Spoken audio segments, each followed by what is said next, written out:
What's up, gang? Welcome to another episode of 16 Steps.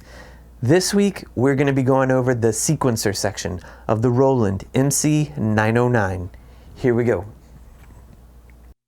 Okay, gang, we are back with the Roland MC-909, and before we get started, would you please go down there and click subscribe if you haven't already? I really appreciate it. Today we're going over the sequencer section of this machine, which is one of my favorite sections of this machine. So in order to get started, we're going to need to input a little sequence here, and to do that we'll go into record. I'm going to quickly go over the different types. There's a real time, TR rec, step record, and the tempo mute. We'll start with the real time record. I'm going to go ahead and turn the clock, the tempo off, click the metronome, close that. So you'll see here you're able to select your time signature. Once you've selected the time signature and you've started to record onto your pattern, you're locked to that time signature for this pattern. Same thing with the measure length. However, you can always make the measures longer, but once you select like a 1 measure length, you won't, well, once you start with a 4 measure length, you won't be able to record lengths shorter than 4 measures. So if you start on 2 measures, you won't be able to record measures shorter than 2. You'll only be able to do above what you have this set to. So we're going to go to 1. Our recording mode is going to be mix, which means to as it loops, it will mix what you play with what you played the last time around. If you have this set to replace, it will replace what you just did on the previous loop. This is just so that, like, while it's looping. I'm going to go with mix. You can have an off for the count in, or you can have this set to 1 measure, 2 measure, and the one that I like is wait note, which means that it's just sitting here waiting for you to hit a note, and once you do, it's off and running, and it's a really good way to get stuff started, like on the first beat. It's a great way to make sure that your kick is on the 1, that kind of stuff. Let's go with a little 1 measure for right now. There's a loop rest option, which is so your loop goes, and then if you want an extra bar at the end so that you don't play over the notes that you had at the very beginning of the measure, you want to set that loop rest to on, and then it will have an extra measure after the end of your selected record length. And it will continue to loop. It'll just have a space at the end.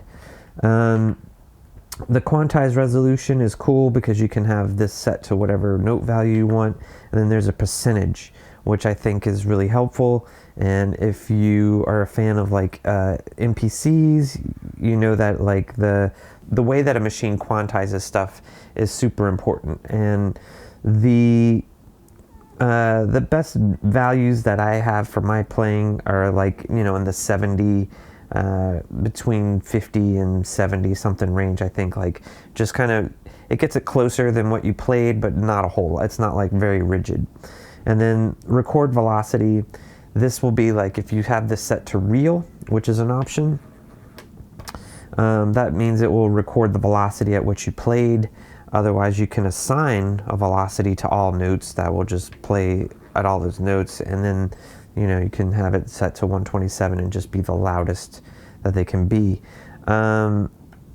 So let's look at our patch list.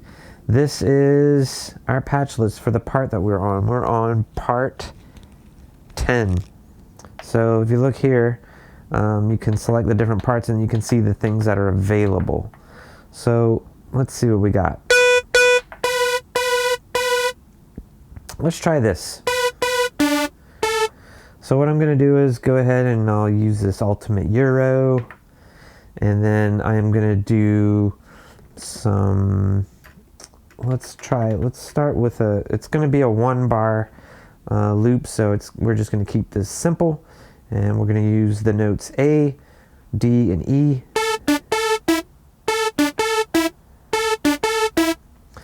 Sweet, we got our 1 bar measure count in, and here we go. Oh, need your click on for that.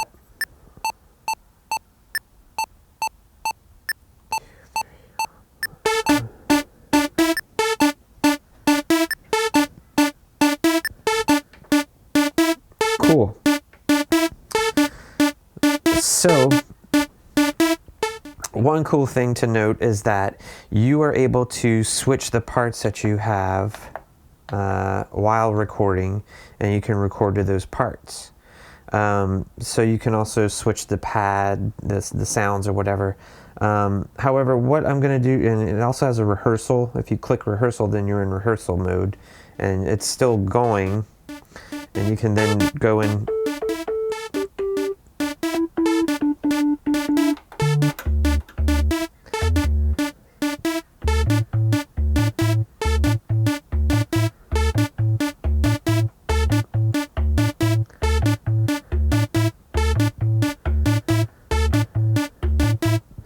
Cool. That sounds cool, right?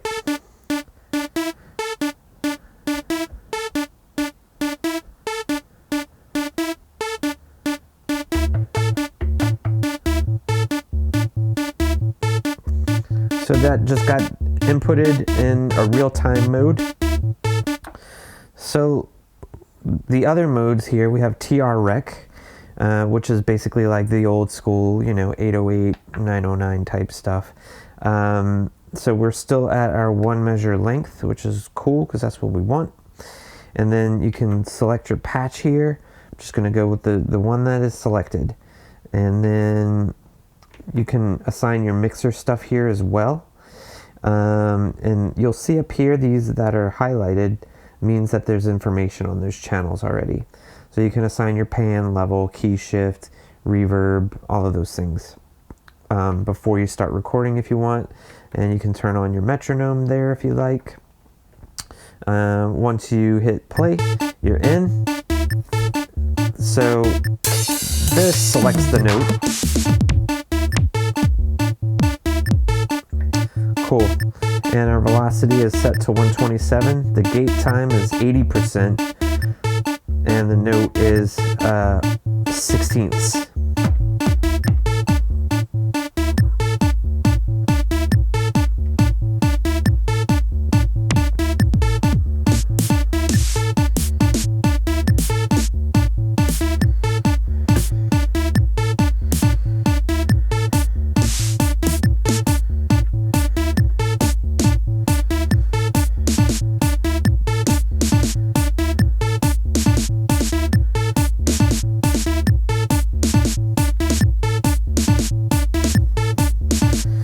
Cool.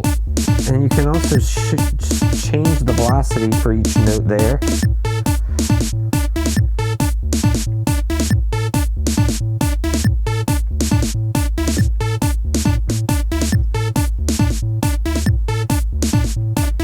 By turning it off and turning it back on. Okay, so there is our step or TR Rec mode, and then you'll see step record, which will just do one note at a time. We're gonna still work on this drum kit though, because this is a good way to input hi-hats, 16th notes. So let's see, where are our hi-hats? I believe they're usually right around here. They're not. So you can step back to delete notes. Our octave was off. That is a tom. We don't want that. Let's try this one.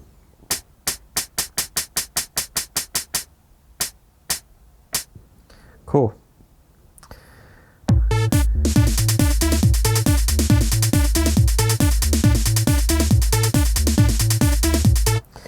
And so those are the main recording modes. Tempo mute is if you wanted to just like mute parts as they play.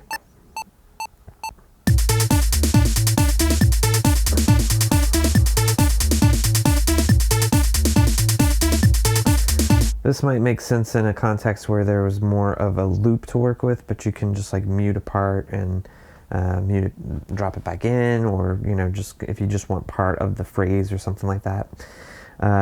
So now that we have a sequence recorded into there, you can use the sequencer. So there's Microscope edit, which is to dive down into the different parts, and it's like a list editor, an event editor. You can copy parts, erase parts, delete measure, insert measure, and transpose. So one thing to look at here is on this page you have source from and source end. So if I wanted to copy this stuff, it would just refer to the part that is highlighted. So there's a box drawn around this. I don't know if it shows up super well on the camera, but there is a box drawn around the part that you want. So right now that one thing is selected because that's basically all there is. We're going to go ahead and copy that, and you can copy all of this stuff. You can copy program changes, control changes, pitch bend, aftertouch. I mean, like the mutes. If you just want to copy everything, meaning note information and everything that's there, select that, and then you get this screen, and it'll say copy all events, and you can copy it to a different pattern if you wanted. There's a much easier way to copy entire patterns, but if you just wanted like a specific part, you could copy it to another pattern. However, it defaults to the pattern that you're currently working on, and it also defaults to wanting to paste it at the next available spot. And then you can copy. There are different modes for copying. There's replace and mix, just like in recording. Mix means that it would mix what's there, not erase what was there before, and would add it to it. Replace means to just, replace what was there with what you want to put there. And then copy times is the number of times you want to make the copy happen, right?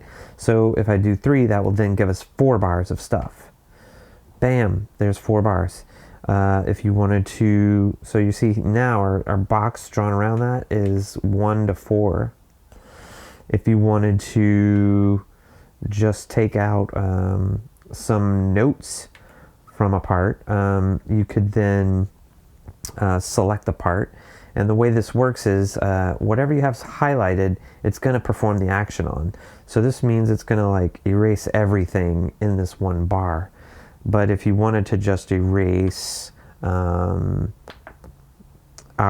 ultimate euro right there on just that one, on the second bar, you could go ahead and do that and just hit execute, and you'll see that's popped that out. Another thing, again, we're back with the source from. You could source from, source end for, and delete those measures, and it would delete all of the parts, which is cool because you can also just delete one, like delete the measures from just that one, and it would leave the 4 measures on the others, which is cool because this is like a ripple delete, which Ableton doesn't allow you to do, but you can do it here by selecting the part, and that would then just delete the 2 measures on that part. And it would, if there was anything after it, it would move that part back. So it's actually like deleting the measures. So to illustrate what I'm talking about here, I'm going to go ahead and I'll make this from 2 to, I'll just delete this one measure, right? On dub bass. So delete measure, execute. So it then moved everything back. And the other instruments still have 4 bars. So that's cool. And the insert measure works the same way. Transpose, I know this is not super advanced stuff for a lot of you guys, but you can transpose here. You could do it by measure. This is super cool and useful. And this is now what our weird pattern sounds like.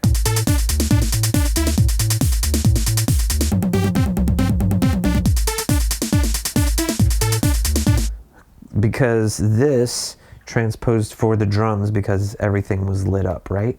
So let's find out. I think that was on the 3rd bar. Cool. So let's go ahead and make that one go back to how I wanted it. So we'll do that, and then we will hit shift and the part that you want, which is essentially soloing it, or you could just turn off all of the other parts and select it. important thing is just to remember that it does it to the one that's lit up, not the one that you press. So we'll go ahead and transpose that one up 2, and then that should put us back to a regular beat on that one bar, and everything else should still be transposed.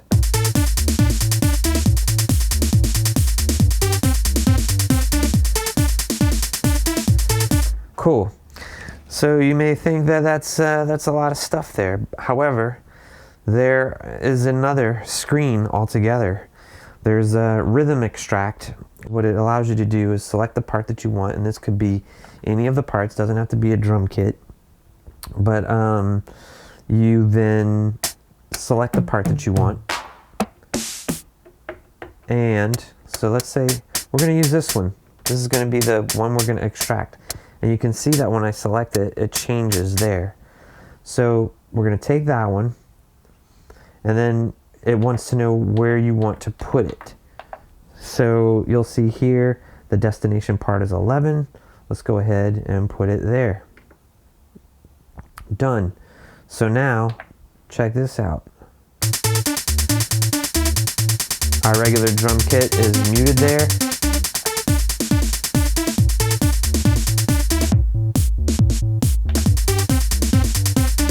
Right? Pretty cool. So that is the first one of those. There's velocity duration, which allows you to take whatever velocities are there and you can change them. The value is from 0 to 99, so it's a percentage, I think. Yeah, you can take it down, you can make it go up. Let's cancel that. There is the same thing for duration, which you can make the notes super long or super short. And then you can also do it for just a range of notes if you wanted. There is next shift clock. So shifting the clock, let's say that we wanted to do it for our ultimate euro. And then what we're going to do, this needs to be 240 or something like that. 240 I think is like another 16th note maybe. So let's do like 112. We'll move all of those over just a little bit. So now it sounds like this.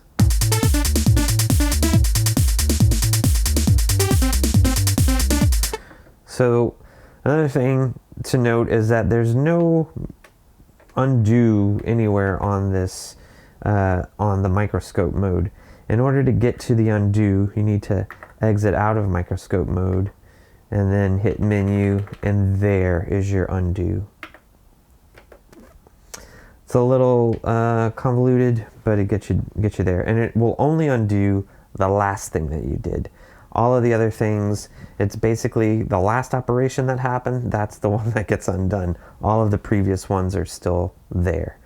Back on this one, there is data thin, which is in the event that you like maybe have some extra control change information in there, or like pitch bend or velocity or aftertouch kind of stuff, like additional information that you may not need that's just eating up the memory on this thing. You can then thin the data, and you can also select the type. So there's bend, CC, control aftertouch, program aftertouch, or sorry, channel aftertouch, program aftertouch. Then you select the target, and then if you select all of them, it will then thin the MIDI data. And theoretically, this should not affect like the overall sound of your track, but it may. So it's important to know where the undo is if you end up screwing that part up. Edit Quantize is very useful. This is a secret sauce for this machine, so pay attention. Right here, timing, the type, you have grid, shuffle, or groove. So shuffle is basically the same kind of thing that it is. It's like a swing, and it's delaying the even number steps. But what you want, like this is the grid. So if you wanted to fully quantize it, like Total Robot, 100 is your go-to. For more like human feel, you can set this to like somewhere around, you know, anywhere between like 50 and 75 if you're good enough, and it will just like pull your stuff like a percentage toward the absolute correct value that it should be, but not all the way. So it kind of figures a middle ground. There's also Groove. So the Groove templates that they give you on this are all different types of music styles. So there's like pops, reggae, fusion, dance, right? So I mean, I don't really see anybody doing much other stuff than like dance with this stuff, but there's also like, you know, rumba, I don't know, pops, reggae, fusion. What is a fusion? Okay, so you'll see here it's a HV-L.SW. What does that even mean? So HV means to like slow the temp, like to have like a dragging kind of feel, right? PS means pushing, so it's kind of like a rushing beat, right? And then normal is that in M, right? So there's dance, normal, so it's not really pushing or pulling the beat. And then there's low acoustic, or I don't know what that means, accent. There's high accent and low accent. Then there's low swing, high swing. So there are a bunch of different ones. And also there's like timing. This is a percent. So if you wanted to take your groove and do this, make it like pulling drag time with like low accents, it would sound like this. So this is just the timing, right? If you wanted it to be like have more an effect on the velocity,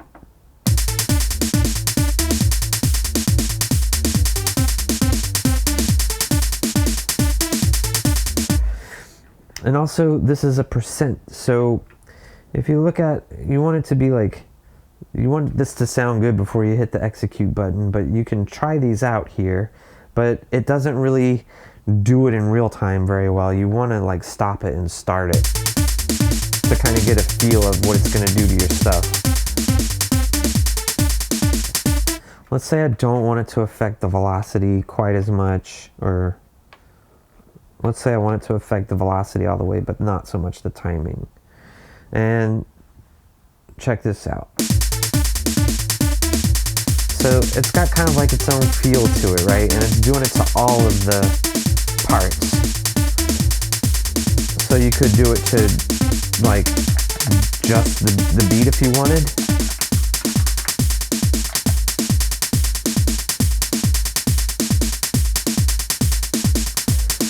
Let's give it some more velocity. Okay, there we go.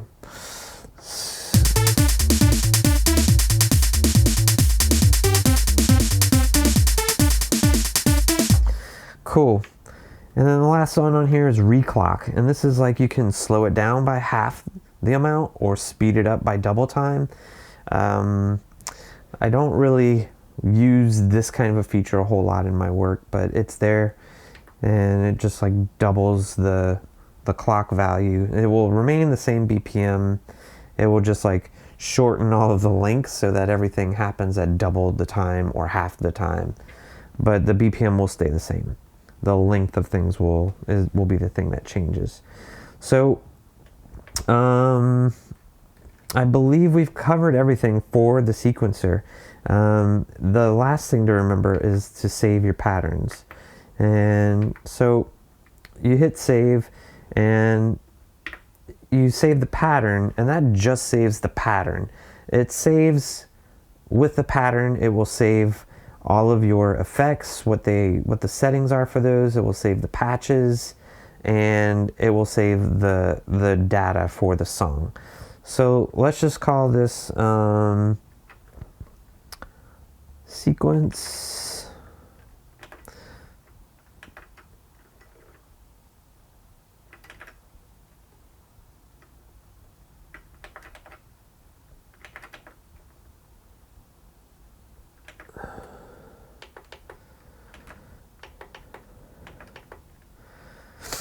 Sequence 1.